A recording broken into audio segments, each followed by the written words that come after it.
Doctor B Ashok ഇന്നലെ ഒരു WhatsApp group ഉണ്ടാക്കി. അത് ഉന്നത വിദ്യാഭ്യാസത്തിൻ്റെ പ്രിൻസിപ്പൽ സെക്രട്ടറിയാണ്. അപ്പോൾ ഡോക്ടർ ബി അശോക് IAS ഒരു വാട്സപ്പ് ഗ്രൂപ്പ് ഉണ്ടാക്കി. വാട്സപ്പ് ഗ്രൂപ്പ് എന്ന് പറഞ്ഞ് 10,000 വാട്സപ്പ് ഗ്രൂപ്പ് ഉണ്ട് ഇവിടെ. ഓരോരുത്തരും ലോകത്തിൻ്റെ കാര്യങ്ങൾ കമ്മ്യൂണിക്കേറ്റ് ചെയ്യാൻ വാട്സപ്പ് ഗ്രൂപ്പ് ഉണ്ടാക്കും. എന്നാൽ ആ വാട്സപ്പ് ഗ്രൂപ്പിൽ VC-മാരെ ചേർത്തു എന്ന് പറഞ്ഞ് എന്തൊരു ബഹളമാണ് ഇവിടെ, എന്തൊരു വിവാദമാണ്. മലയാളി നന്നാവണമെങ്കിൽ അത് മാധ്യമപ്രവർത്തകരായാലും ഞാനായാലും എല്ലാവരും ഈ വിവാദ വ്യവസായം ആദ്യം അങ്ങ് അവസാനിപ്പിക്കണം. സ്വന്തമായി സദ്യ കഴിച്ചുകൊണ്ടിരിക്കുമ്പോൾ ഇതിൽ പല ലളിതമായി എനിക്കൊരു ഉദാഹരണം പറയാനില്ല. സ്വന്തമായി സദ്യ കഴിച്ച് മനോഹരമായി ഓരോ ഐറ്റം ഇങ്ങനെ വന്നുകൊണ്ടിരിക്കുകയാണ് സദ്യ കഴിക്കാനായിട്ട്. അപ്പോൾ വിളമ്പുന്ന ആൾ കഴിക്കടാ വീണ്ടും തരാമെന്ന് പറഞ്ഞ് ഇങ്ങനെ വിളമ്പാനായിട്ട് ആളുകൾ ഇങ്ങനെ വരിവരിയായിട്ട് ഓരോ കറിയായിട്ടൊക്കെ വരികയാണ്. മനോഹരമായി കഴിച്ചുകൊണ്ടിരിക്കുകയാണ് സദ്യ. ഒരു 3-4 ഇനം ഇനം പായസമുണ്ട്, മനോഹരമായ അടയുണ്ട്, എല്ലാം ഉണ്ട്. നല്ല സ്റ്റൈലായിട്ടുള്ളൊരു സദ്യയാണ്. സമ്പന്നൻ്റെ കുടുംബത്തിൻ്റെ കല്യാണമാണ് വിചാരിച്ചോളുക. അത് കഴിച്ചുകൊണ്ടിരിക്കുമ്പോൾ നമ്മുടെ കണ്ണ് അപ്പുറത്തെ ഇലയിലാണ്. അവൻ എങ്ങനെ കഴിക്കുന്നു, അവൻ എന്തൊക്കെ കൊടുക്കുന്നു, അവൻ്റെ പപ്പടം വലുതാണോ, അവന് കിട്ടിയ ചക്ക വറുത്തത് 4 എണ്ണം കിട്ടിയോ, അവന് വെറ്റൽ 3 കിട്ടിയോ, ഇങ്ങനെ അപ്പുറത്തെ കണ്ണല്ല. ഇത് മലയാളിയുടെ ഒരു രോഗമാണ്, ഒരു അസുഖമാണ്, ചികിത്സിക്കേണ്ട രോഗമാണ്. നമ്മളെപ്പോഴും വിവാദങ്ങൾ സൃഷ്ടിക്കാനാണ് നമുക്ക് ഏറ്റവും കൂടുതൽ താല്പര്യം. ഇവിടെ വാട്സപ്പ് ഗ്രൂപ്പ് ഉണ്ടാക്കിയാൽ വ്യക്തി എന്നുള്ള നിലയിലും സംവാദനം നടത്താമല്ലോ. ഞാൻ എത്രയോ വാട്സപ്പ് ഗ്രൂപ്പിലുണ്ട്. എൻ്റെ വാട്സപ്പ് ഗ്രൂപ്പുകളിൽ മന്ത്രിമാരുണ്ട്, മുൻമന്ത്രിമാരുണ്ട്, MLA-മാരുണ്ട്, മുൻ MLA-മാരുണ്ട്, VC-മാരുണ്ട്, ഒരുപാട് പേരുണ്ട് നമ്മുടെ വാട്സപ്പ് ഗ്രൂപ്പുകളിൽ. അത് അവരുള്ള ഗ്രൂപ്പിൽ ഞാനും ഉണ്ട്, പല ഗ്രൂപ്പുകളിലും. ഇത് സമൂഹത്തിൻ്റെ ഒരു ആശയ സംവാദമായിട്ട് നടത്താനുള്ള, ആശയം കമ്മ്യൂണിക്കേറ്റ് ചെയ്യാനുള്ള ഒരു കമ്മ്യൂണിക്കേറ്റീവ് മീഡിയമായിട്ട് വാട്സപ്പ് ഗ്രൂപ്പിനെ കാണുമ്പോൾ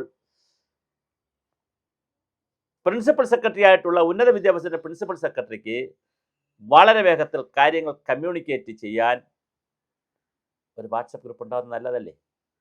ഒരു ഇറങ്ങി പെട്ടെന്ന് എത്തിക്കാം, അല്ലെങ്കിൽ ഒരു പെട്ടെന്നൊരു കാര്യം കമ്മ്യൂണിക്കേറ്റ് ചെയ്യണം, പെട്ടെന്നൊരു മീറ്റിംഗ് ഉള്ള ഒരുപാട് കാര്യങ്ങളുണ്ട്. ഇവിടെ VC-മാരെല്ലാം സർവതന്ത്ര സ്വതന്ത്രരാണോ? അങ്ങനാണോ? പൊളിറ്റിക്കൽ അപ്പോയിൻമെൻ്റ് അല്ലേ പലപ്പോഴും VC-മാരുടേത്? മന്ത്രി ഓഫീസിൽ നിന്ന് VC-മാരോട് പറയുന്നത് ചെയ്യാറില്ലേ?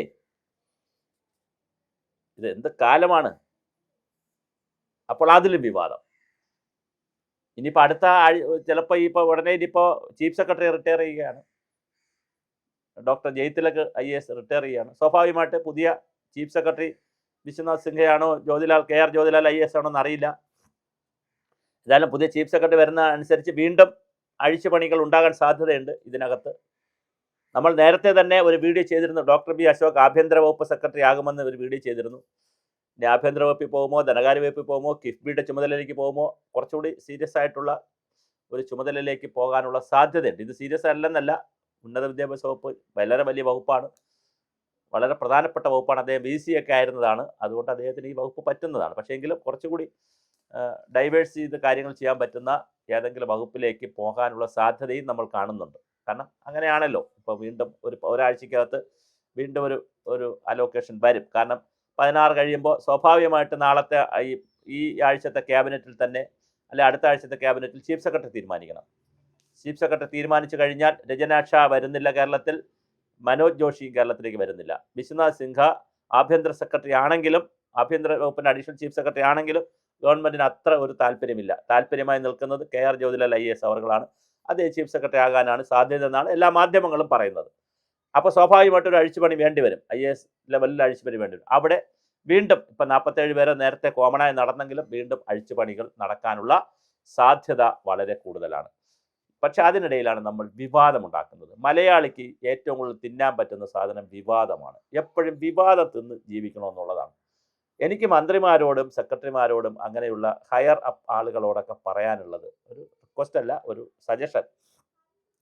നിങ്ങളോട് ഇവിടുത്തെ ജാതി, മതം, വർഗം, ഗോത്രം, അങ്ങനത്തെ കാര്യങ്ങളൊക്കെ അതൊക്കെ അലുമ്പ് കാര്യങ്ങളാണ്, അതൊക്കെ സ്വകാര്യ കാര്യങ്ങളാണ്.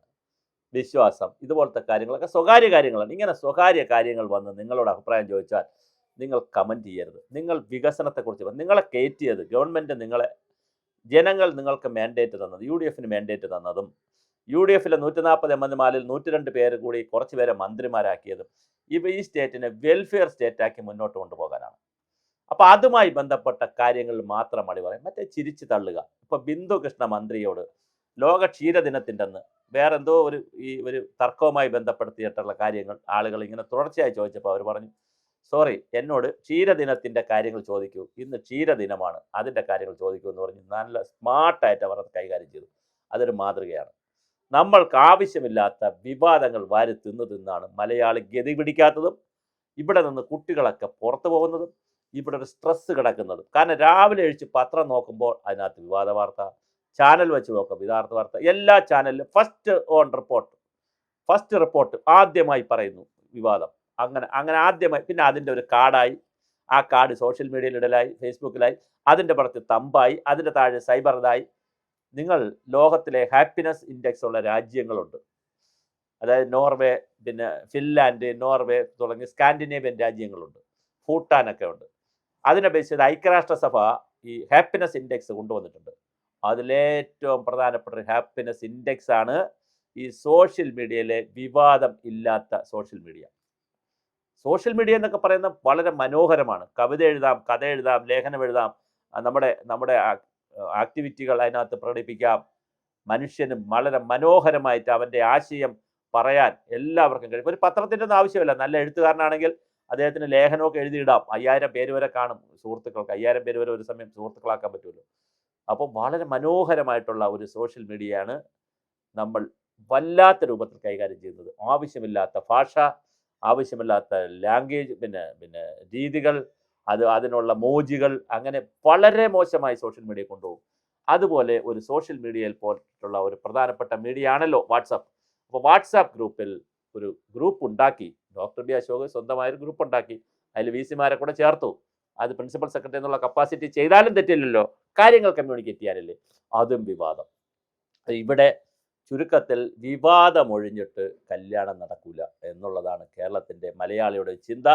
എങ്ങനെയാണ് നന്നാവുന്നത് നമുക്ക് ഒരു ബന്ധവും നമുക്കില്ല.